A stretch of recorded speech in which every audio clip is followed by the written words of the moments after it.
Mark here. Today I'm doing top 10 albums of 2014. That was 10 years ago. So it's like all these albums are like their 10-year anniversary. So number 10 I have Judas Priest, Redeemer of Souls. This is the band's 17th studio album released on July 8th in the US. This is the first album without KK Downing, who quit the band in 2011. They replaced him with Richie Faulkner. This is also the last album produced by Glenn Tipton. This is also the first Judas Priest album to hit the top 10 in the US. The cover art was done by Mark Wilkinson. I just think the cover art is awesome. Just did a fantastic job on that. My favorite track on this album is Halls of Valhalla. Number 9, I have Obituary, Ink to Blend. This is the band's 9th studio album, and it was released on Relapse Records. Terry Butler stepped up on bass on here. Slow death metal groove that they have perfected. They have perfected this death metal sound, I think, that they created. The first time I ever heard Obituary, I just loved them like more and more. I just loved the song Visions in My Head on this album. Yeah. So number 9 I have Obituary, Inked in Blood. Number 8 I have the 10th studio album by Exodus, Blood In Blood Out, on Nuclear Blast Records. Zetro is back on vocals since 2004's Temple of the Damned. Yeah, man, Blood In Blood Out is pretty cool. Body Harvest is a killer track on this album. Yeah, it's a solid thrash metal album in my books. So number 8 I have Exodus, Blood In Blood Out. Number 7 I have At the Gates, At War with Reality. Yeah, the melodic death metal legends. They changed the game for the genre, back in 1995 with Slaughter of the Soul. Then they quit before they could even really like take off and enjoy it, right? So 19 years later, since Slaughter of the Soul, they finally returned with this comeback album, At War with Reality. Thomas Lindbergh, he really sounds evil on here on this album. The mood is very melodic on here. It's a great comeback album from At the Gates in my book. So number 7 I have At the Gates, At War with the Reality. Number 6 I have, it's another comeback album, is Massacre, Back From Beyond. Yeah, this Massacre formed in 1984, this Florida death metal band. Yeah, they came back after their last album, Promised, in 1996. 18 years later, we get Back From Beyond. It's just a straightforward death metal album with Ed Webbs on vocals, Rick Ross on guitars, Terry Butler on bass. Yeah, Terry Butler's everywhere, right? So, and then Mikey Mazzanetto, I think that's his name, on drums.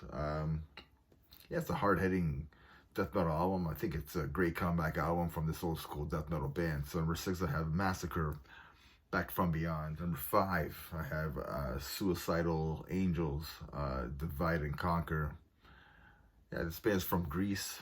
They released their 5th studio album on Noise Art Records, mixed and mastered by Fredrik Nordstrom at Fredman Studios in Sweden. Some killer songs on here are Seed of Evil, Divide and Conquer, and I mean, if you really want to hear thrash, go listen to this album. They just released a new studio album this year, so that album is awesome. This album is pretty awesome as well. So number 5 I have Suicidal Angels, Divide and Conquer.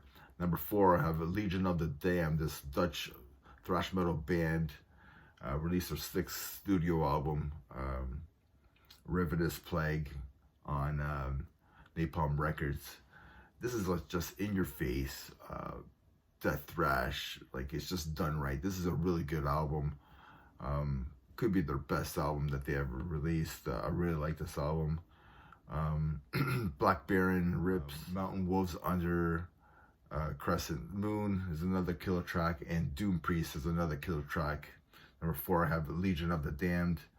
Ravenous Plague. Number 3, I have Misery Index, The Killing Gods. This is the band's 5th studio album, released on Seasons of Mist Records. This album rips. It hits hard. With their death metal and grindcore style, they added some melodic elements in their songwriting as well on this album, and it works really well. Killer songs on here are Conjuring the Call. The title track is a banger track, The Killing Gods, and Gallows Humor is another killer track, and The Weakener is another killer track on this album. Number 3, I have Misery Index, The Killing Gods. So number 2, I have Cannibal Corpse. Corpse Grinder and Company released their 13th studio album, A Skeletal Domain, on Metal Blade. This was produced by Mark Lewis from Audio Hammer. I mean, it's Cannibal Corpse. I mean, it has to be on this list. Kill and Become is a killer track.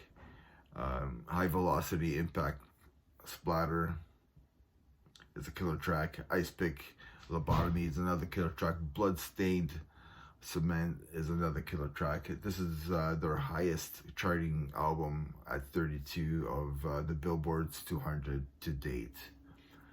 So number 2, I have Cannibal Corpse, Skeletal Domain. Number 1, maybe surprise people, I really don't know. I have Job for a Cowboy, Sun Eater. This is the band's 4th studio album.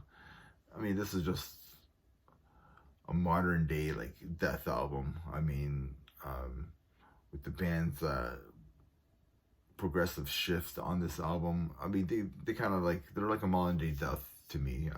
Job for a Cowboy doing like the first few albums were like death metal, and then they kind of went more progressive. It's just a modern day death to me. I think Job for a Cowboy has really upped their game these last 2 albums.